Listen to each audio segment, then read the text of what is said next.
Welcome to All This Math. This is Professor Parker, and right about now, we're going to solve an inequality that also happens to include an absolute value. All right, so this is called solving an absolute value inequality. All right, that's what we're about to do right now. Now, this one is kind of convoluted, kind of complex. It's got a lot of stuff going on, right? But the one thing you must remember, there are a lot of things you got to remember when solving an inequality. But the thing you have to remember when solving an absolute value inequality is the first step is to isolate the absolute value. That's your first step. You want to isolate the absolute value. Right here, this is the absolute value, x minus 9, the absolute value of x minus 9. And when I say isolate it, you want to isolate it on one side of the inequality. So it's already on the left side, so we want to isolate it on the left side. So what does that mean? It means I got to get rid of this positive 2, and I got to get rid of this negative 5. Now that's what I have to do. Now, how do you do it? The same way you isolate anything, same way you eliminate any term when you're solving any equation, right? Or regular inequality. The opposite of positive 2 is negative 2. So I'm gonna do minus 2 on the left side of this inequality, and I'm gonna do minus 2 over here. I could have transposed, but I don't wanna do that. I'm gonna do it this way right now. All right, so 2 minus 2, that cancels that out. Over here, I have negative 22, right? Not negative 18, negative 22. Negative 20 minus 2 is negative 22. Now I have, don't forget this negative sign. That stays with the 5. Negative 5 times the absolute value of x minus 9 is greater than negative 22, right? And as I already said, I got to get rid of this negative 5. Now, how do I get rid of the negative 5? Think to yourself, what is that negative 5 doing? That negative 5 is being multiplied by this absolute value. So in order to eliminate something in an equation or inequality, we have to apply the opposite operation. So the opposite of multiplication is division. So I'm going to divide this by negative 5, and I'm going to divide this by negative 5. Because whatever I do on one side, I also need to repeat on the other side. So this negative 5 cancels with that negative 5. We got the absolute value of x minus 9 greater than, and over here, a negative divided by a negative gives you a positive. So now we got 22 fifths. But there's one thing I forgot. In an inequality, whenever we're solving an inequality, when you divide by a negative number on both sides, or when you multiply by a negative number on both sides, you have to flip this inequality sign around. You have to flip it around. Write that down in your notes. Don't ever forget that. So this, instead of being greater than, now it's less than. So the absolute value of x minus 9 is less than 22 fifths. All right, so now that we got that out the way, that's our first major goal, is to isolate the absolute value. And we have done that. There's nothing over here except for the absolute value, x minus 9.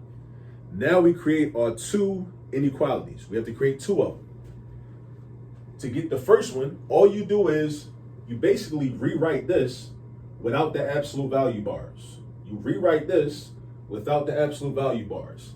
That's our first inequality. So I have x minus 9 is less than 22 fifths. All right. Now for the second inequality, and I'm gonna just write or in between, right? We drop the absolute value bars. We do three things, right? For the second inequality, we drop the absolute value bars, we flip this sign, and we take the opposite of this expression on the other side.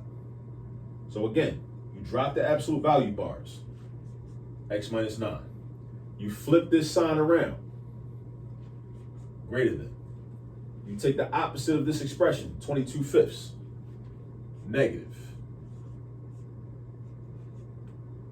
So these are our two inequalities. That's one, that's the other one. That's one, that's the other one. And we're going to solve both for x. So now over here, I have x minus 9 is less than 22 fifths. How do I isolate x by itself? I get rid of this negative 9. How do I get rid of negative 9? I add 9 on the left, I add 9 on the right. Boom, boom. Now, I got 22 fifths plus 9. That's messy, because that's a fraction, but that's not. So really what I'm doing is 22 fifths plus 9 over 1, right? We make a whole number look like a fraction by putting a 1 in the denominator. But I need an LCD. My LCD is going to be 5. So this 1 turns into a 5 by multiplying by 5. So if I multiply the 1 by 5, I multiply the 9 by 5, and I get 45. 22 plus 45 gives me 67 over 5. So x is less than 67 over 5. That fraction is kind of ugly, but it's cool though. We'll work with it. Over here, x minus 9 is greater than negative 22 fifths. I want to isolate x by itself. The opposite of subtracting 9 is adding 9. Cross that out. X is greater than, now, negative 22 fifths plus 9 over 1.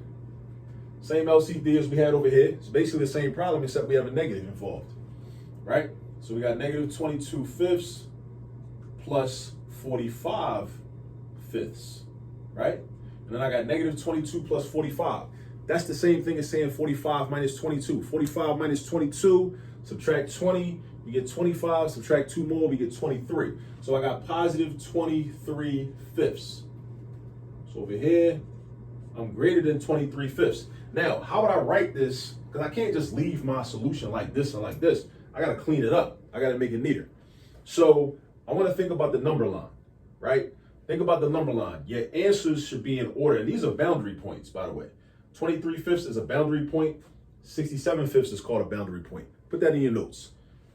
These are not the solutions. These are the boundary points. Because remember, x does not equal 67 fifths. X is less than 67 fifths. So 67 fifths is like a boundary, right? The answers or the solutions won't go past 67 fifths. They're all going to be less than 67 fifths, right? At the same time, they're going to be greater than 23 fifths. So think about what these would be in terms of mixed numbers. Just because we want to get an idea of where these boundary points would be on a number line, right? So 5 goes into 67 13 times, 2 left over, 5 in the denominator. So this is the same thing as saying 13 and 2 fifths. Over here, 5 goes into 23 4 times with 3 left over and 5 in the denominator. So think to yourself about the number line. 4 and 3 fifths is to the left of 13 and 2 fifths. So that means that we're going to write our x. This is how we write our solution. We write our x. Well, this is at least one way to write our solution, I should say. It's not the only way. Write our x, and then 4 and 3 fifths should be over here. So x is greater than that. So the open part should face the x. X is greater. The open part should face the x.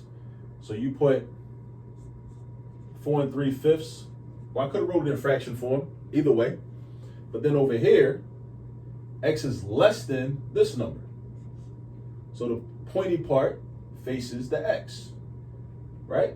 And I got 13 and 2 fifths. So that would be the solution. The solution is 4 and 3 fifths is less than x is less than 13 and 2 fifths. So that means that all the values that are bigger than 4 and 3 fifths, not including 4 and 3 fifths, but bigger than 4 and 3 fifths, but less than 13 and 2 fifths are valid for this absolute value inequality.